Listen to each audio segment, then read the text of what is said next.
সাকিব আল হাসান তার অবসরের কথা জানিয়ে দিয়েছেন, বাকিরা কি করবেন? পঞ্চপাণ্ডবের যে অবশিষ্ট যারা আছেন তারা কি করবেন, তারা কবে সিদ্ধান্তটা জানাবেন?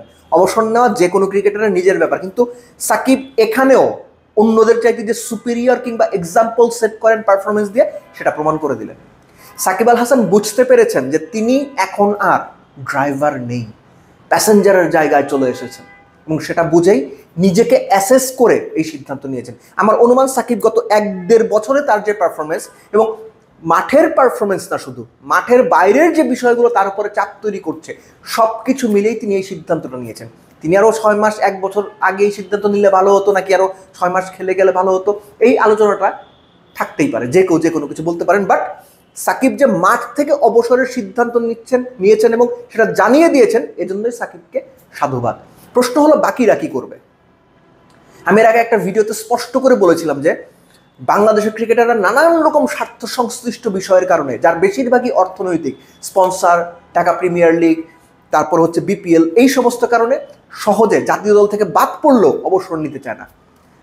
জাতীয় দল থেকে আপনি বাদ পড়া মানে আপনার এই যে ভ্যালুগুলো, বিপিএল এর ভ্যালু, প্রিমিয়ার লিগের ভ্যালু কমে যাওয়া, স্পন্সরশিপের ভ্যালু নাই হয়ে যাওয়া, এই আর্থিক কারণগুলো তাদের অবসর না নেওয়ার পেছনে অন্যতম নিয়ামক হিসেবে কাজ করে। মাহমুদুল্লাহ রিয়াদ, আপনাদের কি মনে হয় যে ইন্টারন্যাশনাল লেভেলে তিনি আর কতদিন সার্ভিস দিতে পারবেন? কতটুকু সার্ভিস দিতে পারবেন বাংলাদেশ ক্রিকেটকে? মুশফিকের ব্যাপারটা এর আগে আমি একটা ভিডিওতে বলেছিলাম যে আমার অনুমান পঞ্চপাণ্ডবের মধ্যে একমাত্র মুশফিকই আরও কিছুদিন বাংলাদেশকে একদম টপ লেভেল সার্ভিসটা দিতে পারবেন। এটা আমি এখনো বিশ্বাস করি যে মুশফিক অন্তত আরও 2 বছর বাংলাদেশ ক্রিকেটকে হয়তো সার্ভিস দিতে পারবেন, যদি তিনি ফিট থাকেন, তারও ডিটারমিনেশন রয়েছে। কিন্তু বাদ বাকি যারা আছেন, রিয়াদের কথা বলছিলাম, আমি যতটুকু জানি, যদি না ভুল জেনে থাকি, চলতি বছরই রিয়াদের বাংলাদেশ ক্রিকেটে প্রবাবলি টি-20 থেকে লাস্ট ইয়ার হতে যাচ্ছে। আমি যেটা বলছি সেটাই সঠিক, আমি এই দাবি করছি না, কিন্তু গণমাধ্যম কর্মী হিসেবে কিংবা দীর্ঘ সময় ক্রিকেটে কাজ করার কারণে কিছু তথ্য আমরা জানি, যে তথ্যগুলো বিভিন্ন সময় আমরা আপনাদেরকে জানানোর চেষ্টা করি। তেমনই কিছু তথ্যের একটা হচ্ছে যে ভারতের বিপক্ষে টি-20 সিরিজের পর বাংলাদেশ আর টি-20 খেলবে চলতি বছরের ওয়েস্ট ইন্ডিজে 3টা। এই যে 3-3 6টা টি-20, এই 6টা টি-20 হয়তো হতে যাচ্ছে মাহমুদুল্লাহ রিয়াদের বাংলাদেশের জার্সিতে টি-20 শেষ।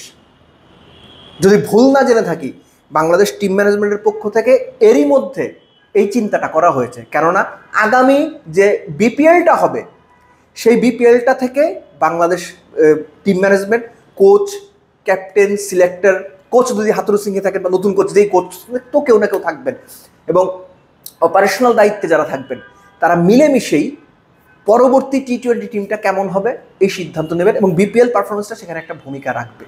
এবং রিয়াদের জায়গায় কে কে খেলবেন সেটা বিপিএল থেকেই মোটামুটি একটা শর্ট লিস্ট করে ফেলা হবে, 3-4-5 জনের, হোয়াটএভার, সেটা মূল বিষয় না।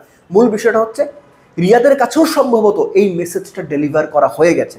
আমি এক্স্যাক্টলি শিওর না ডেলিভার করা হয়েছে কিনা, কিন্তু ডেলিভার হয়ে যাওয়ার কথা।